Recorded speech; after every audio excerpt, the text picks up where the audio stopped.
Hello and welcome. Today we are going to be reviewing an add-on tool that PPM Works provides called a Dynamic Tracker.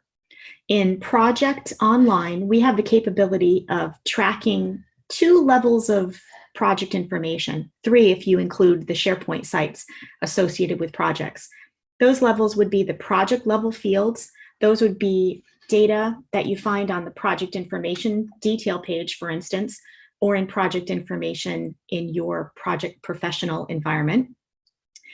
Another level would be a task level field. So we can create custom task level fields that will allow you to track data at a task level per project. That would be if we're putting in custom fields here, enterprise fields like schedule, sync with planner, planner bucket, which we have another webinar on if you're interested. However, sometimes we want to be able to track more than one row, for instance, per project. So projects have financial information, they have invoices, they have issues. If you don't want to use the project sites, you could track issues on a project level here in Project Online itself. And so we have dynamic trackers that do this through SharePoint list mechanisms. So what you can do is you open the project, you create a project list, you sync it with the project itself, and then you display it on a project detail page. We configure all of that for you. And then you can decide whatever metrics you want to gather on particular projects. For this particular tracker, we're using financial plans. We have either forecast actual or the planned budget for a project. You can then report on this data. You can decide what are the expenses in month 1, what are the expenses month 3, month 2, and so forth, and you can track those.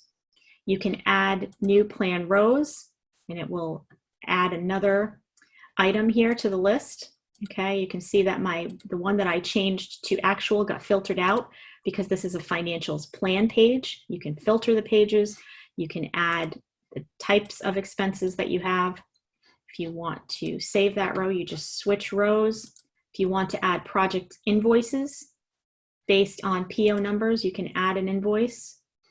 You can go and you can add that data, who the vendor is. You can decide those ahead of time. You can make those free text fields. You have a $2,500 Contoso fee, and it is due on the 10th of July. You can add that. If you want to add issues for the project, you can go in and put the issue. You can add it, and then you can change the state of the issue. That one is closed. We've resolved that one.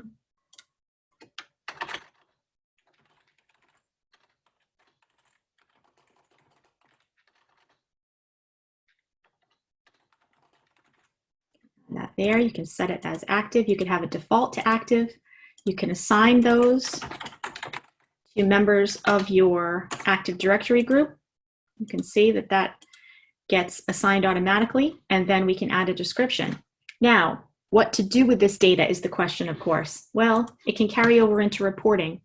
So we can use the content pack and we can customize reports in Power BI, and then we can show these in whatever type of visualization that you prefer. We've got risks by status here in a donut chart. We have invoices due in the next 30 days. You can see that the one that I had in there already is in here because this has not yet refreshed, but once that project is published and the data is refreshed, then these will come into this report as well. You can filter these by particular project. I'm looking at one project here, but this is the portfolio view of portfolio milestones coming up. You can see our CareLink project is what we were just in. And there you have it. If you're interested in any information on this custom tracker that lets you track really any type of project metrics that you're looking for, then you can reach out to us at info@ppmworks.com. Feel free to add a comment to our YouTube video here, and we look forward to hearing from you. Good luck.